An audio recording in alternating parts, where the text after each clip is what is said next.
You guys didn't miss anything. I didn't cover anything while I switch cards. There is so much about this outbreak it says that we don't know. Our public officials should be honest about that. Instead, it seems like they are flying by the seats of their pants and that they're saying whatever they think will keep everyone calm. We are potentially facing the greatest health crisis of this generation, and bad science and false assurances are not going to help anyone. Potentially. I've been saying all along, this isn't when we panic. This is when we prepare. Sadly, Barack Obama, it says, just continues to make bad decision after bad decision. This includes his very foolish decision to send troops in to fight Ebola. I'm not against that. I'm really not. If they are medical and they are setting up things to contain this, to make sure that it doesn't get to our shores, and if they are being quarantined as they are supposed to, you know, I don't have a problem with it. I understand other people do. It's fine. You could go either way with it. But it's certainly not the worst thing that we are seeing right now. That's for sure. I mean, that we have bigger fish to fry, to say the least. Pentagon says Ebola strike team does not violate posse comitatus. InfoWars, Kurt Nemo. This is bothersome because you very easily could use the Ebola outbreak as an excuse to bring the government into our streets, and the military, I should say the military, into our streets. Posse comitatus, for those of you that don't know, is a law that makes it illegal to do that. Why? Because first of all, what they're about to implement here is going to encourage a lot of people to hide their symptoms because they don't want to be taken into some FEMA camp and thrown in an airtight coffin, so they're going to hide their symptoms and give it to everybody else while they're in denial. We weren't seeing a lot of that in this country, but we're going to when this kicks up, which is going to make it worse. Second of all, the government has used terrorism as an excuse to kill our rights to go after people for things like smoking pot, through the spying and other avenues that we've covered here a lot. Well, you got to see they're going to do the same thing with this. Well, Ebola blows over, and, well, we're going to keep them on the streets because we found that it helped. And it brought crime down. So we're going to keep the troops on the street. Dangerous, friends. Dangerous. It is illegal for a reason. It's been illegal in most free societies since the 1200s. Pentagon Press Secretary Rear Admiral John Kirby on Monday dismissed constitutional concerns over the decision to deploy the military in response to the Ebola crisis in the U.S. Well, of course, in this administration, they fired everybody and the generals that don't agree. We actually do have the legal authority to do this, Kirby lied to the Morning Joe. This is nothing more than potential support, and I stretch potential support to civilian medical authorities if and only if they ask for it. How about the Patriot Act is only going to be temporary? Remember that lie? Iraq is going to pay for their liberation in oil. Remember that lie? This isn't going to violate posse comitatus. He again lied. On Sunday, Obama's Defense Secretary Chuck Hagel announced the formation of a quick strike team to provide short-term assistance to the civilian medical professionals in the U.S. and to make people hide their symptoms. Despite Kirby's remarks, the move in fact represents a serious breach of posse comitatus. It became law in 1878 at the end of the Reconstruction. It is intended to prevent the federal government from using troops to enforce state laws.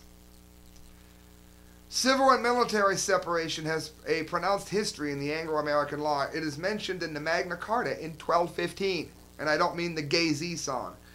In 1327, Thomas Earl of Lancaster argued that so long as civil government is able to enforce the law, military involvement in civil law enforcement is unlawful. In 17th century England, Oliver Cromwell experienced resistance to the military enforcing laws.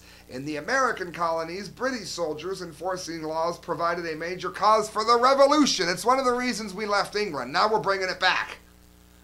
Since September 11th, the federal government and the Pentagon have argued that posse comitatus is no longer relevant. Yeah, because they want more control.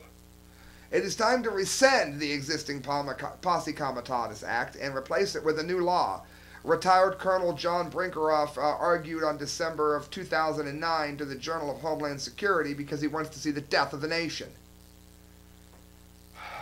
Friends, if that doesn't make you sick, then you should go live with ISIS or something.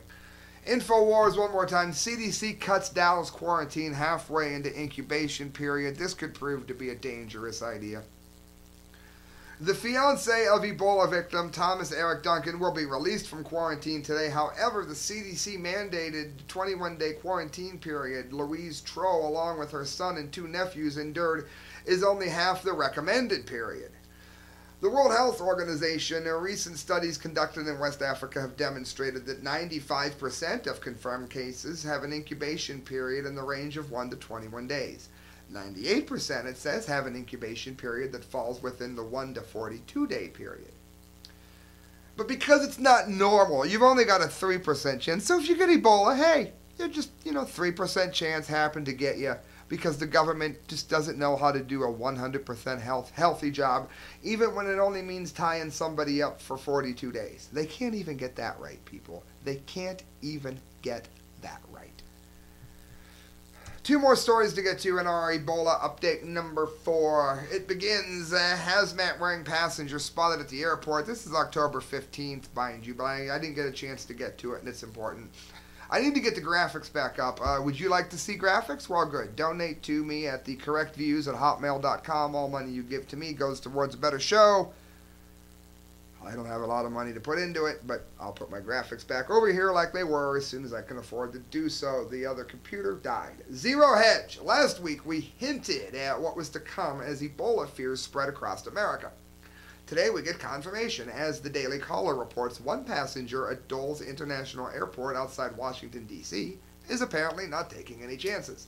The female passenger, dressed in a hazmat suit, complete with a full body gown, mask, and gloves, was spotted Wednesday waiting for a flight at the airport. I say wise person. I say very good idea. Guys, the last thing I want to get to, the dum-de-dum-de-dum-de of the day from Breitbart TV. Nurses! We were told to call the authority for Ebola protocol. Yeah. The authorities didn't bother to see to it that the nurses already had the information. Now, if somebody comes strolling into the room, bleeding out the eyes, just call us. Dumpty of the day, friends.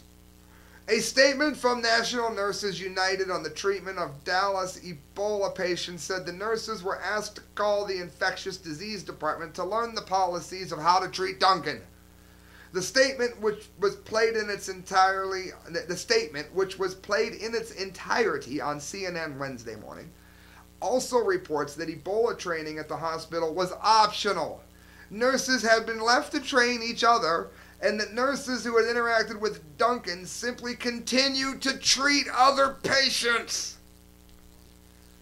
Is this an African hospital that I'm talking about here?